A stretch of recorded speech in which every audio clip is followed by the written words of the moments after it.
எனக்கு முழங்கால் வலியும் குறுக்கு வலியும் என்னை படாத பாடுபடுத்துச்சு. சரி, வீட்லயே ஓய்வெடுத்து உட்காரலான்னா உட்கார்ந்தா குறுக்கு வலி, படுத்தா குறுக்கு வலி. எனக்கு என்ன பண்றதுனே தெரியல. இந்த வலியால நான் அவ்வளவு மன வேதனைப்பட்டேன். அப்பதான் ஒரு நாள் டிவில துரந்தர் ஜாயின்ட் பெயின் ஆயில் விளம்பரம் பார்த்தேன். சரி, வாங்கி ட்ரை பண்ணலாமேன்னு ஆர்டர் பண்ணி வாங்கினேன். இதுல துரந்தர் ஆயிலும் அக்குப்பஞ்சர் செப்பலும் இருந்துச்சு. இந்த ஆயிலை டெய்லியும் வலி இருக்கிற இடத்துல முட்டி, கை, முதுகு எல்லா இடத்துலையும் தடவுனேன். இது தேய்ச்ச உடனே ஒரு புகை வந்துச்சு.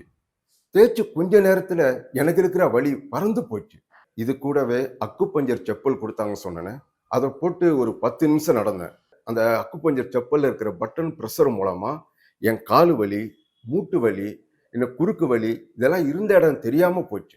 இப்பெல்லாம் என்னால் சுலபமா நடக்க முடியுது, மாடிப்படி ஏற முடியுது, நான் நினைச்ச இடத்துக்கு சந்தோஷமா போக முடியுது. எனக்கு ரொம்ப நாளா இந்த இடது பக்கம் கை வலி, இந்த இடம் ரொம்ப வலி எடுத்துட்டு இருந்தது.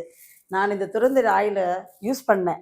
அன்னிலேருந்து என் கை வலி எங்கே தான் போச்சுன்னே தெரியல.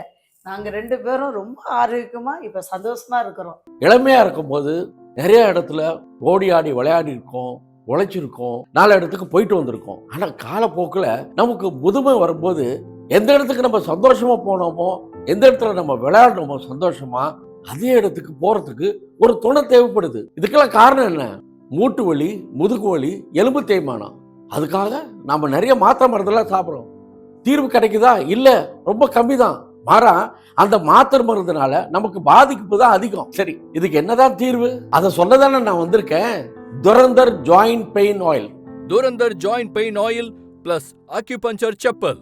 துரந்தர் ஜாயிண்ட் பெயின் ஆயிலை வலி இருக்கும் இடத்தில் அப்ளை செய்தால் போதும், உங்கள் வலி பறந்து போகும். இப்போது துரந்தர் ஜாயிண்ட் பெயின் ஆயில் 2+1 ஆஃபரில் அக்குபஞ்சர் செப்பலுடன் உங்களிடம் வருகிறது.